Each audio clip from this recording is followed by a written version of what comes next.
नाले पर पहली बार रिवर फ्रंट बन रहा है। अक्सर नदियों पर रिवर फ्रंट बनता है। इस सरकार में पहली बार देखने को मिला कि रिवर फ्रंट क्या है। बताइए, ब्लड लिया नहीं सैंपल और ब्लड रिपोर्ट आ गई।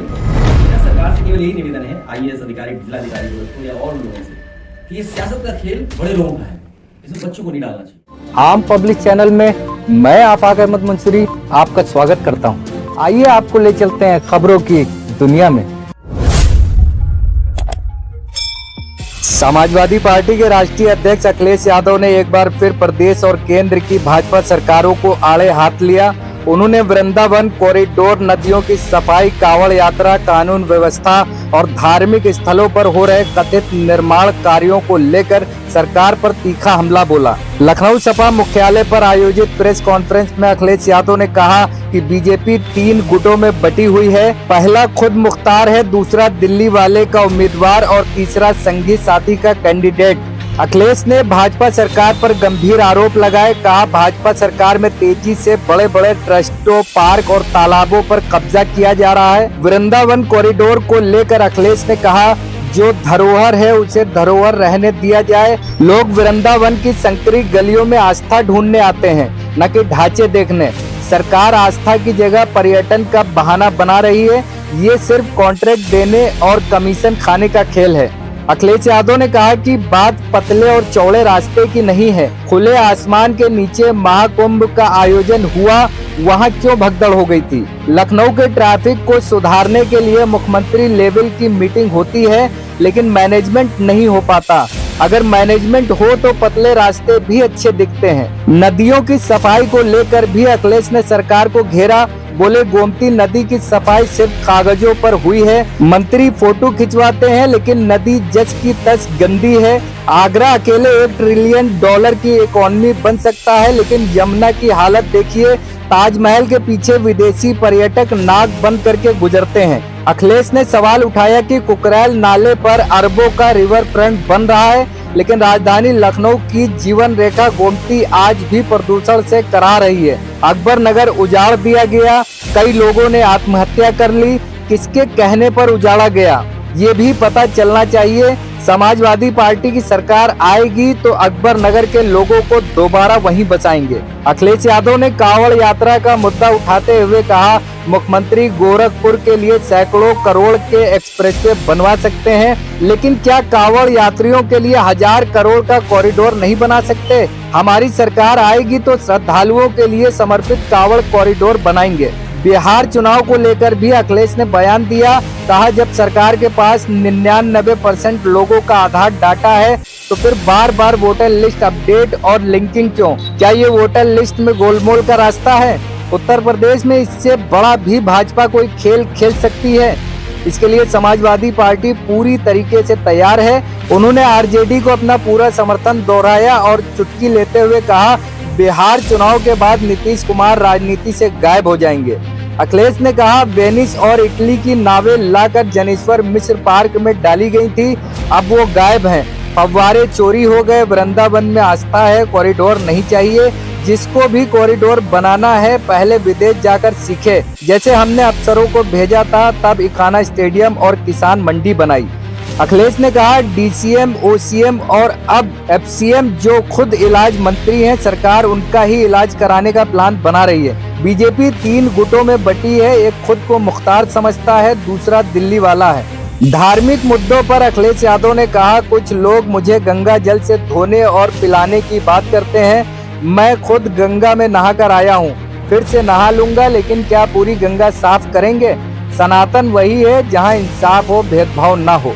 अखिलेश ने कहा कि कई कार्यकर्ताओं ने पुलिस की कथित उत्पीड़न की शिकायत की है। मैंने उन्हें आश्वासन दिया है कि अब इस तरह की कार्रवाई नहीं होगी। हम अफसरों से बात करेंगे। आज भी एक अंग्रेजी अखबार में मैंने देखा कि कुछ लोग गोमती में उतर करके गोमती की सफाई कर रहे हैं। इससे पहले एक और अंग्रेजी अखबार प्रतिष्ठित था, उसमें मैंने गोमती को सफाई करते हुए बहुत सारे लोगों को देखा।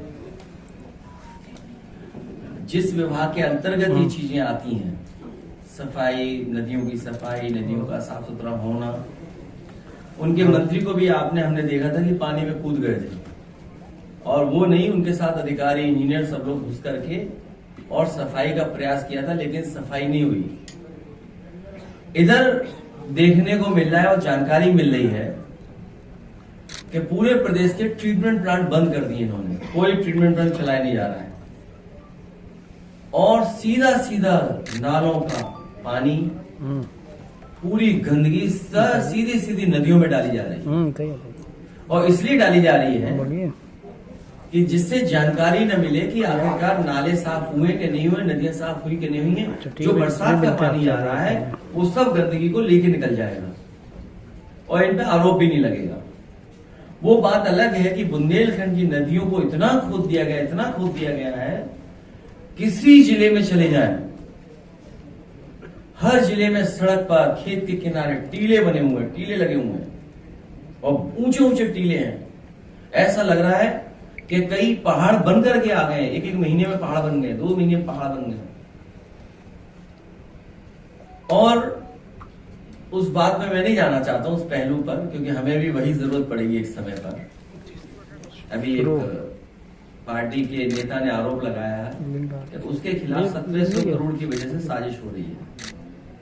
तो वही 1700 करोड़ जो है उसकी वजह से टीला ही नहीं दिख रहा किसी को, टीले कहीं दिखाई नहीं दे रहे किसी को। और इटावा में एक अधिकारी का ट्रांसफर हुआ, 80 मीटर ऊंचा पहाड़ लेके चला गया संघ अपने, गोरखपुर के करीब 80 मीटर ऊंचा पहाड़ अब वहां है ही नहीं। अधिकारी ट्रांसफर हुआ, उसके साथ लगता है वो पहाड़ भी उधर ही चला गया गोरखपुर की तरफ। तो मैं अभी कहूंगा कि 2 वीडियोस हैं, एक पुराना है, एक नया है, जो कि यमुना का है और एक यमुना का और है, जो भी हाल में हमने आपने एक चैनल और एक न्यूज के साथी ने जो कहा कि किस तरीके से ताजमहल के पीछे जो गंदगी है यमुना की, कैसे अंग्रेज टूरिस्ट लोग नाक बंद करके आ रहे हैं। और मैं आपको याद दिलाना चाहता हूं, जब पहला भाषण हुआ था आगरा में बीजेपी के बड़े नेता का, उन्होंने ये भरोसा दिलाया था कि अकेला आगरा $1 ट्रिलियन की टूरिज्म इकोनॉमी पैदा कर सकता है। $1 ट्रिलियन की, केवल आगरा एक शहर, $1 ट्रिलियन की। और क्योंकि आपको मैंने इसलिए बुलाया था, सरकार से तो कोई नहीं लड़ सकता, कमजोर आदमी तो लड़ ही नहीं सकता। आज हमारे कुछ साथियों ने कहा था कि वृंदावन के कुछ लोग आना चाहते हैं और अपनी बात को रखना चाहते हैं, या उनका मन बदल गया, या जैसा मैंने एक यूपी तक का एक वीडियो देखा एक बेटी का, हमने तो मदद के लिए कहा, उन्होंने कहा कि योगी जी अच्छे हैं, वो बुरे हैं। हमें तो आज तक ये पता था कि वो बुरे, मैं अच्छा हूं। मैं उस बहन का, बेटी का धन्यवाद देता हूं कि मुझे आज पता लगा कि हम लोग बुरे हैं, मदद करने वाले बुरे हैं, तकलीफ परेशानी में खड़े होने वाले बुरे हैं। थी जो बुनियादी उनकी जरूरतें थी, जहां वो रोजगार नौकरी करते थे, वो रोजगार नौकरी भी उनकी छिन गई। कई लोगों की आत्महत्या भी हो गई, या हत्या नहीं, मृत्यु हो गई, और एक आध ने आत्महत्या भी कर ली। और कहा यह गया कि हम रिवर फ्रंट बना रहे हैं, नाले पर पहली बार रिवर फ्रंट बन रहा है। अक्सर नदियों पर रिवर फ्रंट बनता है, इस सरकार में पहली बार देखने को मिला कि रिवर फ्रंट बन रहा है। इसी तरह वरुणा नदी पर समाजवादी सरकार में शुरू हुआ था, वो बंद हो गया। जो व्यवस्था थी, जो उस समय कोशिश की गई थी कि कोई भी गंदा नाले का पानी वरुणा नदी में ना आए, जो भी आए ट्रीटमेंट के बाद आए। और यही गोमती नदी रिवरफ्रंट के साथ था। यही अंतोगत्वा हमें आपको करना पड़ेगा। जब कभी भी हमें नदियां साफ करनी है, शहर के बीच में अगर नदी है, तो जो भी पानी नदी में जाए, नाले का पानी न जाए तभी जब ट्रीट होकर के पानी फिल्टर से तब जा सके, तो आने वाले समय में ये साफ नजर दिखाई देगी नदियां। और जो पानी का सेल्फ प्यूरिफिकेशन की जो प्रॉपर्टी है उसकी वजह से अगर वो डिजॉल्व ऑक्सीजन मिलती चली जाएगी उसके अंदर, हवा की वजह से, एरेशन की वजह से, तो अपने आप नदी साफ दिखती है। जो मछलियां मरी हुई दिख रही है, इसका मतलब यह है कि पानी का डिजोल्व ऑक्सीजन बिल्कुल खत्म हो गया है। जब डिजोल्व ऑक्सीजन खत्म हो गया है तभी जीव जंतु या मछलियां मरना शुरू हो जाती हैं, और शायद वो पैरामीटर 4 मिलीग्राम पर लीटर का है। खैर, इसी तरह यमुना पर सबसे महत्वपूर्ण जगह, सबसे हिस्टोरिकल जगह और वृंदावन की सबसे महत्वपूर्ण जगह विश्राम घाट, केसी घाट पर समाजवादी सरकार में काम शुरू हुआ था। सुंदरीकरण का काम था कि घाट और ये जो रिवर फ्रंट बनेगा वो ऐसा बनेगा जिससे कि यहां टूरिस्ट अगर आए तो उसे अनुभव मिले कि हां, वृंदावन कितना साफ सुथरा दिखाई दे रहा है। आज ही अगर हम जाएं वृंदावन में तो आपको टीले कूड़ों के दिखाई देंगे, बड़े बड़े टीले लगे हुए कूड़ों के, गंदगी है। जो लोग ये कह रहे हैं कि हम कॉरिडोर बनाने से वहां पर टूरिज्म को बढ़ावा देंगे और टूरिस्ट को सुविधा देंगे, जिस सरकार ने उत्तर प्रदेश के 9 साल की सरकार और दिल्ली की 11 साल की सरकार, 11 और 9 20 साल की सरकार में ना कांवड़ियों के लिए कोई ऐसा कॉरिडोर बनाया जहां वो सुरक्षित और पवित्रता के साथ व्यवस्थित होकर के चल सके और उन्हें जो सुविधाएं मिलनी चाहिए वो सुविधाएं मिल सके 20 साल के अंदर। और यही स्थिति वृंदावन की है। ये जो कॉरिडोर बनते हैं, ये भारतीय जनता पार्टी कॉरिडोर बनाती है, लेकिन उसके कॉरिडोर बनाने का एक तरीका है जिससे लाभ उठा लें, अपने लोगों को लाभ पहुंचा लें।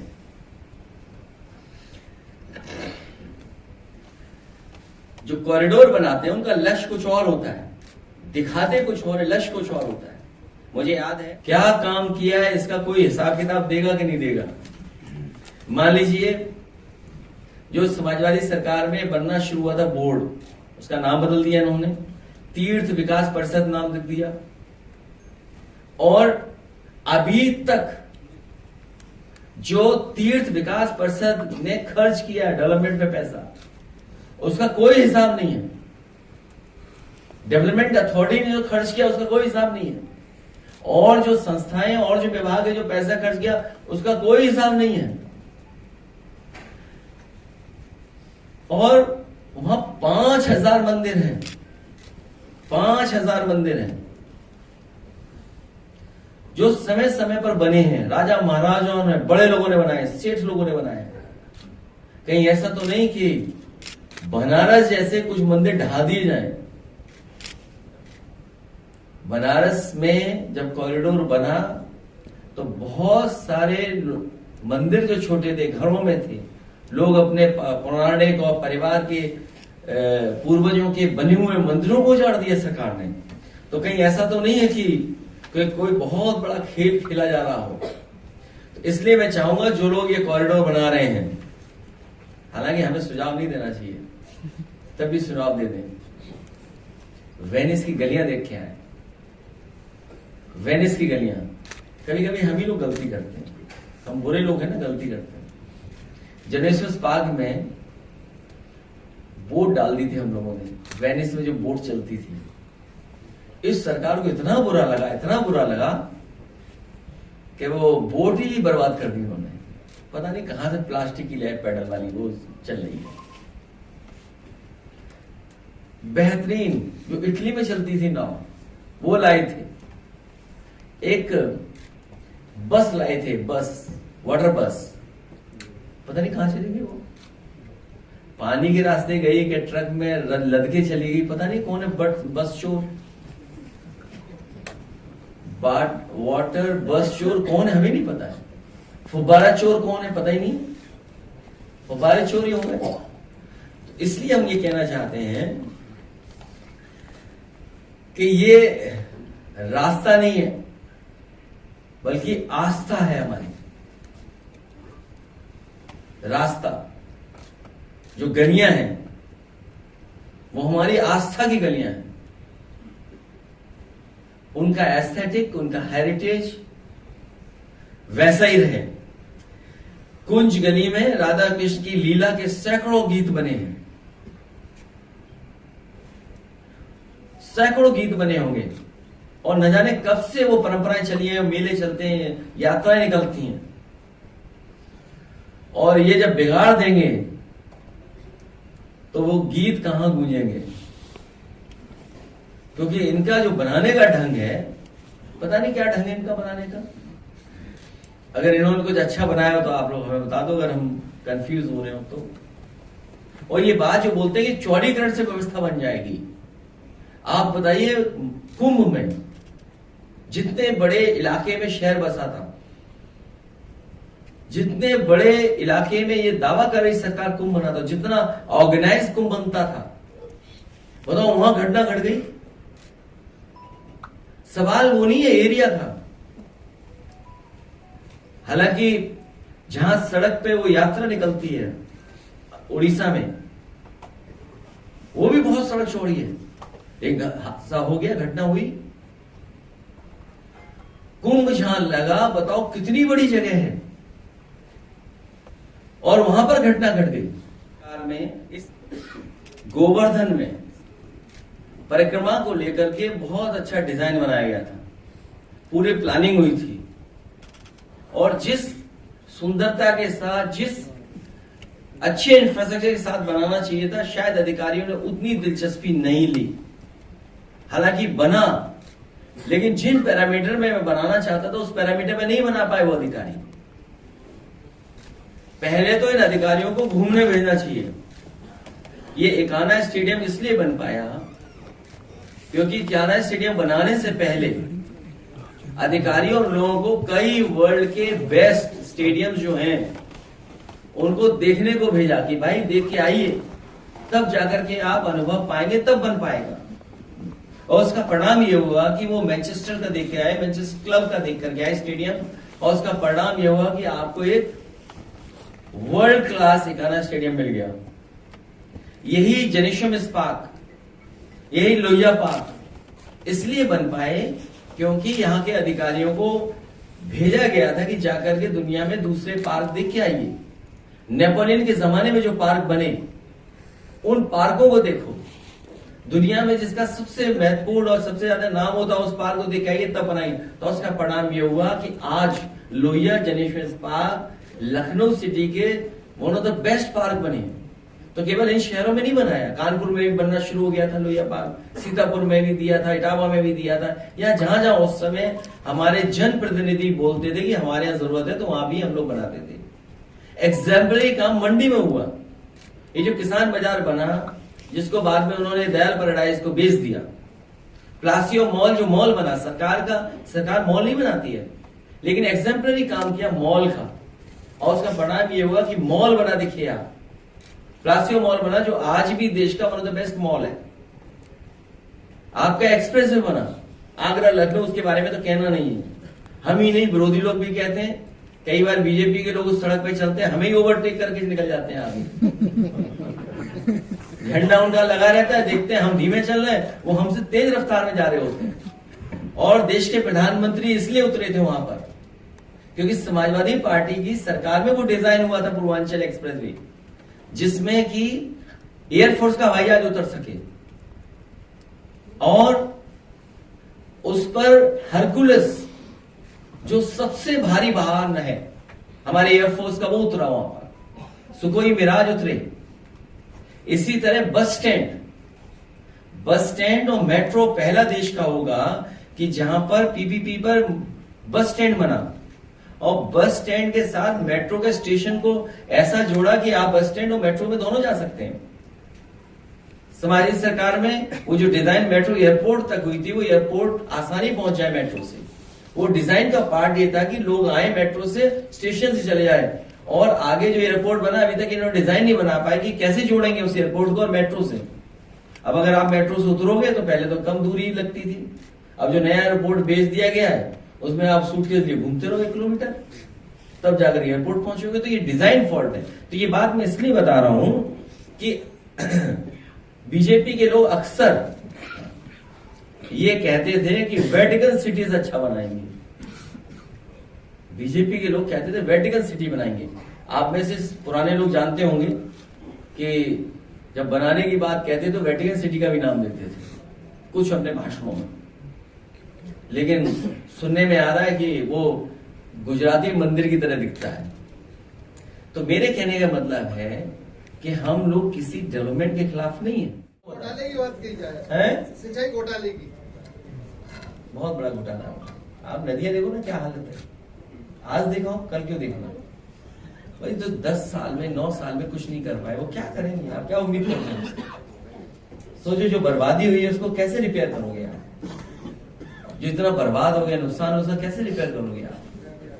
अब मेडिकल कॉलेजेस में क्या है बताइए, ब्लड लिया नहीं सैंपल और ब्लड रिपोर्ट आ गई।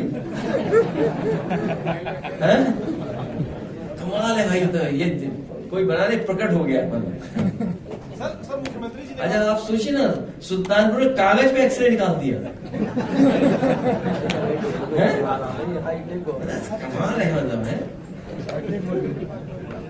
सर मुख्यमंत्री जी ने कहा है जो नदियां हैं वो हमारी नसें हैं, जैसे भारत की नसें हैं, अगर उनको हम साफ रखेंगे तो भारत स्वस्थ रहेगा, लेकिन उनके बगल में ही नदियां गंदी हैं। ये कहने की बात है भाई, किसने रोका है भाई? साफ करो ना, किसने रोका है भाई? सर साफ नहीं करना है, गंदा ना करे तो बच जाए। अरे भाई साफ, ये तो हमारे आपको जो दुनिया में व्यवस्थाएं बनी है वहां भी नदियां खराब थी, वहां भी गंदगी थी, उन्होंने ठीक किया ना, उन्होंने इंफ्रास्ट्रक्चर बनाया ना, आपका गोमती रिवरफ्रंट क्रिएट किया ना, पेड़ लगाए ना, साफ सुथरा किया। अरे उस काम को आगे बढ़ाओ ना, हमारा थोड़ी है गोमती, वो तो जनता के पैसे की है। जैसे मान लीजिए शिल्पग्राम है, तो जनता के पैसे का है और जनता के लिए बनाया, जनता को, किसान को सुविधा के लिए बनाया। बड़ा खराब खेल है, कब किसकी लॉयल्टी बदल जाए, कब किसका स्वार्थ सामने आ जाए। स्वार्थ और परिस्थितियों से बहुत सी चीजें बदल जाती हैं। तो मेरा सरकार से केवल यही निवेदन है, आईएएस अधिकारी, जिलाधिकारी गोरखपुर या और उन लोगों से, कि ये सियासत का खेल बड़े लोगों का है, इसमें बच्चों को नहीं डालना चाहिए। अब मैं भी चाहूंगा कि 2 हफ्ते 3 हफ्ते की छुट्टी ले लूं, थोड़ा अपने आप को ठीक करके तब फिर आप लोगों से मिलूंगा। अभी तो हम ही बुरे हैं, जब अच्छे हो जाएंगे तो फिर मिलेंगे आपसे। इसलिए फिलहाल गंदगी देखिए गोमती और यमुना की और उसकी गोमती की गंदगी देखिए, फिर आगे की बात हम लोग शुरू करेंगे। हालांकि वृंदावन के लोगों को आना था, नहीं आए, लेकिन उनकी बात मैं फिर बाद में कहूंगा।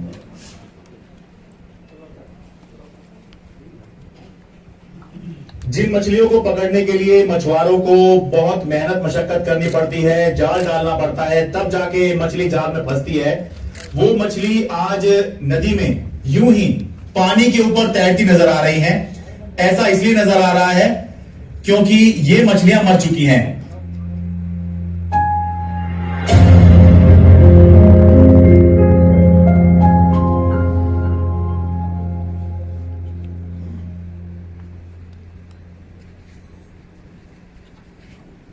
नमस्कार, मैं हूं शरद शर्मा, आप देख रहे हैं शरद शर्मा ऑन ग्राउंड। और आज असल में मैं ग्राउंड पे नहीं हूं बल्कि नदी में हूं, यमुना नदी में मैं इसमें हूं। बुराड़ी के पास ये बजरंगी घाट है और ये देखिए, ये जो सारा ऊपर आप ये सफेद सफेद ये देख रहे हैं, ये सारी मछलियां हैं, मछलियां ये हैं और ये सारी मछलियां मर चुकी हैं। इस वजह से पानी पर ही ऊपर बहुत आसानी से तैरती हुई ये नजर आ रही हैं। जबकि मछुआरे जो हैं, देखिए ये मछुआरे हैं, ये मछली पकड़ते हैं और यहां से पकड़कर ले जाकर उनको बेचते हैं और इससे जो है इनका आजीविका कमाने का ये इनका साधन होता है। लेकिन क्योंकि मछलियां ये मर गई हैं तो इस वजह से अब ये मरी हुई मछलियों को अब आगे बढ़ाने का काम कर रहे हैं, ताकि जो जिंदा मछली हैं वो इनके पास में आए और उससे ये अपना गुजर बसर कर सकें। बहुत से लोग ये सोचेंगे कि यमुना में मछलियां कहां से आ गई, यमुना का तो पानी इतना गंदा है। ऐसा नहीं है। दरअसल वजीराबाद के बाद जो है यमुना की अब दूसरा वीडियो दिखा, मैं किसी को प्रमोट नहीं कर रहा हूँ, मतलब मैं वीडियो दिख रहा है वही बता रहा हूँ। JS Taj Mahal, JS Taj Mahal asal lugar imamel Ranjita India. Opinion ni serca itu serca juga macam ya mamy nawet zwłoki krowy i przepiękny zachód słońca. Next next next next Gomti नदी पर जलकुंभी एवोसिकिरता पे तो 6 महीने जमानत नहीं होगी और ठाकुर ओम प्रकाश सिंह है। तो अभी देख ले क्या आरोप लगाया तुम पे बेटा? हमने सोशल मीडिया पे लिख दिया था अखिलेश भैया का जो सामना करेगा उसे रेल दिया जाएगा।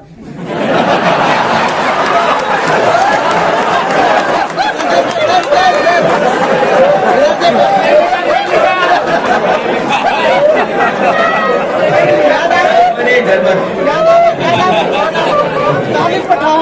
अरे अच्छा है आ जाइए पुलिस को अभी पहले क्या है चलो इसकी समय समाधान कर देंगे क्या देंगे